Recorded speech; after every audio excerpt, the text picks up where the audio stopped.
président de la CNI avait voulu cette réunion simplement pour voir avec nous les candidats présidents de la République pour les élections à venir, comment regarder ensemble des conditions réalistes pour avoir des élections crédibles, des élections transparentes, des élections inclusives, des élections apaisées. Nous avons discuté avec lui, nous avons passé en revue tous les problèmes que nous posons, c'est-à-dire problèmes dès le commencement de la loi portant organisation et fonctionnement de la CNI, la composition de la CNI, le problème de la loi électorale, des faiblesses de cette loi, des points de désaccord qui se trouvent dans cette loi, le problème de l'inclusivité des candidats qui sont embêtés aujourd'hui. Ils n'ont pas la possibilité de s'émouvoir correctement, ils sont convoqués à tout moment. Nous avons parlé de problèmes surtout de la confection du fichier électoral. Ce fichier, d'après nous, a été confectionné dans des conditions opaques. Vous savez tout ce qui s'est passé, les machines défaillantes, le personnel non qualifié, et puis il y a eu, le président de la CNI appelle ça des rumeurs, des cas d'accident où on a vu le matériel de la CNI, des kits électoraux à Kasumbalesa et à Chikapa. Et nous voulions avoir des précisions et pour savoir qu'est-ce que nous faisons aujourd'hui. Et vous avez un fichier. Et ces fichiers, nous les contestons. Ce fichier n'a pas été audité par un organisme indépendant, qualifié, réputé, avec nos auditeurs à nous, nos observateurs, pour attester que le fichier est réellement fiable. Vous avez vu, nous avons passé plus de 4 heures pour discuter de ces questions. Donc c'était sérieux. Le président de la CNI maintient que ce fichier est fiable d'après lui. Il dit que ce fichier a été audité et que son audit à lui a fait une recommandation qu'il va appliquer, implémenter. C'est quoi cette recommandation? C'est afficher les noms des électeurs tels que recensés. Nous avons dit, nous sommes d'accord que vous affichez les noms des électeurs, mais ce n'est pas suffisant. Il faut aller au-delà. Il faut l'audit externe par un cabinet réputé, indépendant de ces fichiers électoraux. Donc, pour l'instant, il a pris cette proposition qu'il va amener à la plénière de la commission électorale et après, nous aurons la réponse. Pour nous, donc, il est essentiel que les fichiers soient audités parce que ce processus, les élections, c'est fait sur base de confiance. Ce qu'il nous a dit, il s'est justifié, il a donné ses raisons et il a reconnu que ces genres de réunions, ou si ces genres de réunions étaient faits, organisés avant, on n'aurait peut-être pas eu de problème aujourd'hui. Mais nous sommes là où nous sommes, il faut éclairer les Congolaises et les Congolais, éclairer l'opinion internationale aussi sur la crédibilité de ces processus. Donc, ce qu'il faut comprendre, nous avons suggéré au président de la CNI que nous puissions tous avancer. Vous affichez la liste, les opérations continuent, mais l'audit aussi s'est fait. Si l'audit vient nous révéler que les fichiers étaient corrects, que les fichiers ont des faiblesses de 2-3% qu'on peut surmonter, nous sommes d'accord. Mais si l'audit nous dit que ces fichiers n'est pas consommable, il faut prendre ses responsabilités, nous prendrons nos responsabilités. Donc pour l'instant, voilà la conclusion à laquelle nous nous sommes arrivés. Les listes seront publiées, l'audit, nous l'avons demandé et nous l'exigeons. C'est une exigence qu'on ne peut pas mettre de côté. Lui, il va poser la question à la plénière et il reviendra à nous. Est-ce qu'à ce stade, M. le Président, on peut dire qu'on... Monsieur, la question que nous avons posée pour les cas de la MOCA, c'était de dire que nous n'allons pas déposer nos candidatures à tous les niveaux tant que le fichier électoral ne sera pas un fichier fiable. Et nous sommes en train de trouver cette solution. Donc la question que nous avons posée, la réponse que nous avons eue, vous aurez une première, réponse au niveau de la fiabilité en ayant les listes affichées. Nous avons dit que ce n'est pas suffisant. Il faut, pour avoir la fiabilité totale, il faut un audit. Oui, madame.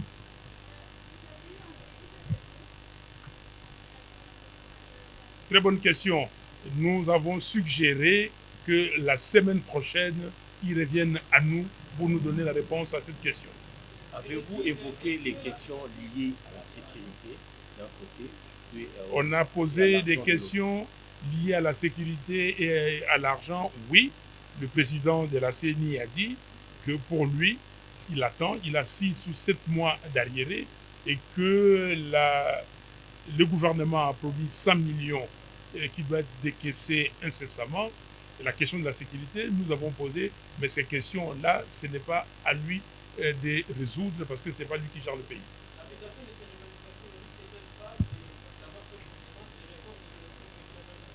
Non, c'est comme ça que nous avons dit. Nous avons dit ceci. Nous continuons le processus et concomitamment aux autres éléments qui sont dans les calendriers, qui sont en train d'être faits, et concomitamment à ça, on fait l'audit du fichier électoral. Donc, ça ne va pas retarder les élections. Merci. Merci.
Le président de la CENI avait voulu cette réunion simplement pour voir avec nous, les candidats présidents de la République pour les élections à venir, comment regarder ensemble des conditions réalistes pour avoir des élections crédibles, des élections transparentes, des élections inclusives, des élections apaisées.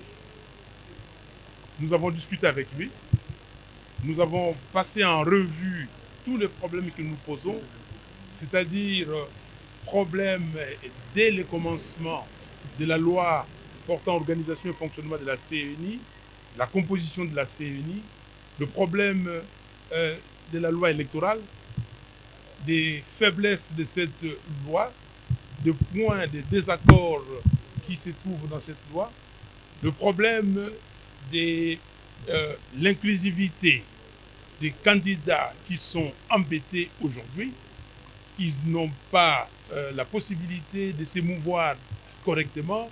Ils sont convoqués à tout moment. Nous avons parlé de problèmes surtout de la confection du fichier électoral. Ces fichiers, d'après nous, a été confectionné dans des conditions opaques. Vous savez tout ce qui s'est passé, les machines défaillantes, le personnel non qualifié, et puis il y a eu, le président de la CNI appelle ça des rumeurs, des cas d'accident où on a vu le matériel de la CNI, des kits électoraux à Kasumbalesa et à Chikapa. Et nous voulions avoir des précisions et pour savoir qu'est-ce que nous faisons aujourd'hui. Et vous avez un fichier. Et ces fichiers, nous les contestons. Ces fichiers n'ont pas été audités par un organisme indépendant, qualifié, réputé, avec nos auditeurs à nous, nos observateurs, pour attester que les fichiers est réellement fiable.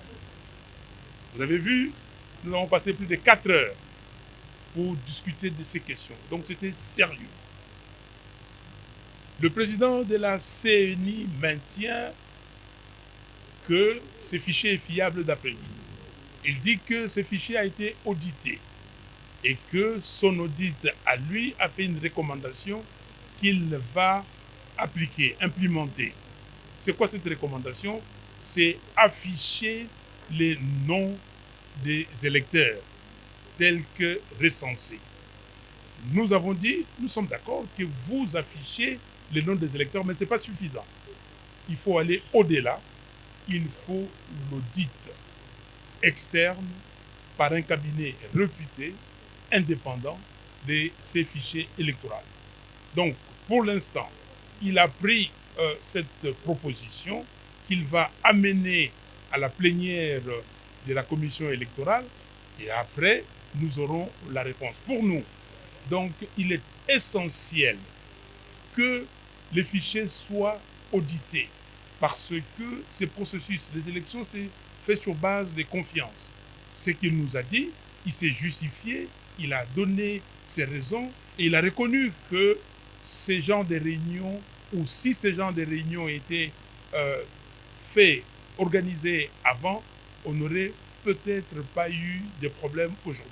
Mais nous sommes là où nous sommes, il faut éclairer les Congolaises et les Congolais, éclairer l'opinion internationale aussi sur la crédibilité de ces processus. Donc, ce qu'il faut comprendre, nous avons suggéré au président de la CNI que nous puissions tous avancer. Vous affichez la liste, les opérations continuent, mais l'audit aussi s'est fait.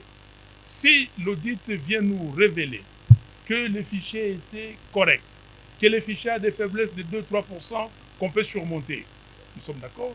Mais si l'audit nous dit que ces fichiers n'est pas consommable, il faut prendre ses responsabilités, nous prendrons nos responsabilités. Donc pour l'instant, voilà la conclusion à laquelle nous nous sommes arrivés.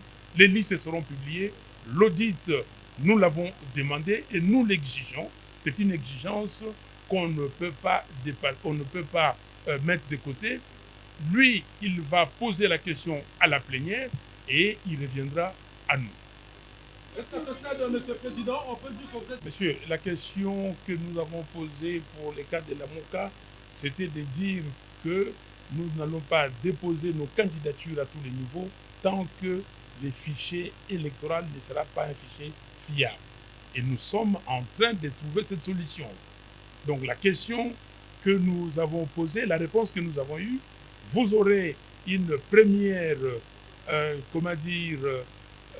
réponse au niveau de la fiabilité en ayant les listes affichées. Nous avons dit que ce n'est pas suffisant. Il faut, pour avoir la fiabilité totale, il faut un audit. Oui, madame.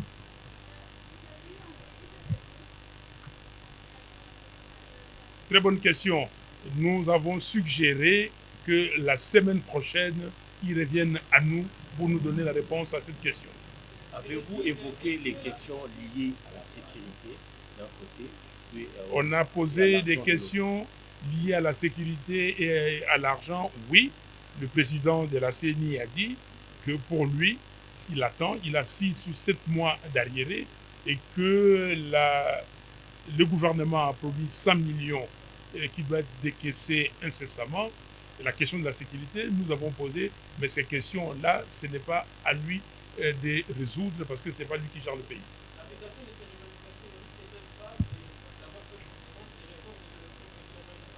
Non, c'est comme ça que nous avons dit. Nous avons dit ceci. Nous continuons le processus et concomitamment aux autres éléments qui sont dans les calendriers, qui sont en train d'être faits, et concomitamment à ça, on fait l'audit du fichier électoral. Donc, ça ne va pas retarder les élections. Merci.